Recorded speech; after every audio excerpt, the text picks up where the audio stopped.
శ్రీలీల గారు పాప morning shooting కూడా ఉంది, ఆవిడ కూడా గమ్ముని పంపాలి, గెస్ట్లు అందరూ కూడా చాలాసేపు అయింది.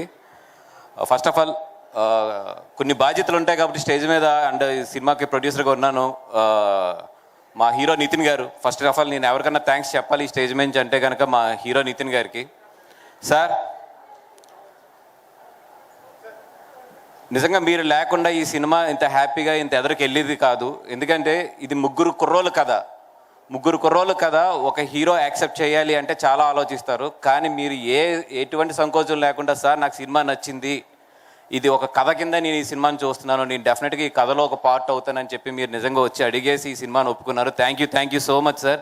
ఎందుకంటే దీని ముందు అంచి చాలామందికి చెప్పినా కూడా ఒక్కొక్కరు ఒక్కొక్క ఒపీనియన్ ఇచ్చారే తప్పితే ఈ సినిమాని ఒక కథ కింద చూసి మీరు ఎదురుకొచ్చారు. Thank you so much sir. And ఇంత పెద్ద ఫ్యామిలీ నుంచి వచ్చారు. ప్రతి క్షణం కూడా నాకు మైండ్లో తిరుగుతూ ఉండేది, ఆయన ఎలా ఉన్నారు, అక్కడ బాగా చూసుకుంటున్నారా లేదా ఏంటి అని చెప్పి. ఏ రోజు నాకు ఇబ్బంది లేకుండా ఇన్ఫ్యాక్ట్ నన్ను బాగా చూసుకునేవాడు ఆయన సెట్కి వెళ్తే. అంత నిజంగా యూనిట్తో కలిసిపోయి అంత బాధ్యత తీసుకుని అక్కడ అవుట్డోర్లో అన్ని రోజులుండి ట్యాన్ కూడా అయిపోయారు పాపం చాలా. అప్పుడు thank you so much for everything.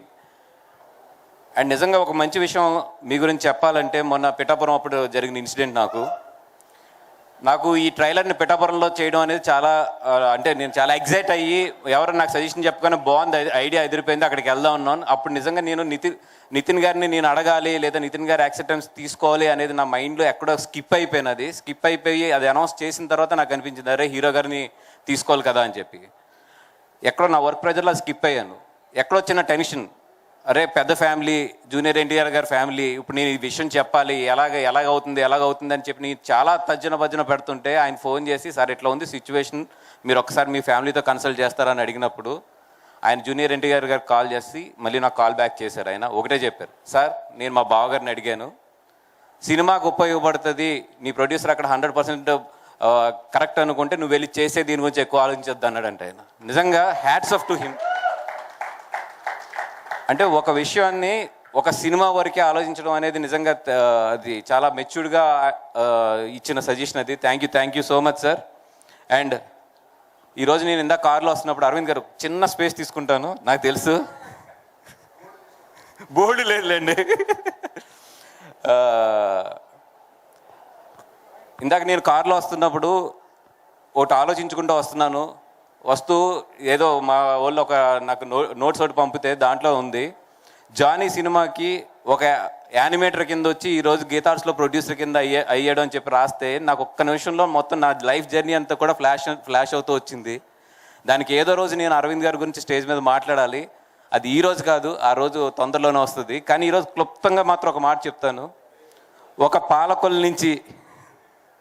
పాలకొల నుంచి చాలా సాదా సీదీగా ఒక యానిమేటర్, ఒక 3D నేర్చుకున్న ఒక యానిమేటర్ వచ్చి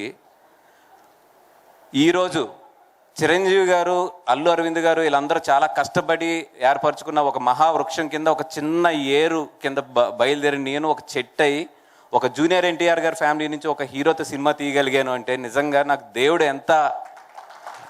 ఎంత అదృష్టం, ఏ జనంలో నేను ఇది చేసుకున్న పుణ్యం అయి ఉంటుంది అనుకున్నాను. అదేవిధంగా నేను చిన్నప్పటి నుంచి కూడా పవన్ కళ్యాణ్ గారి అభిమాని.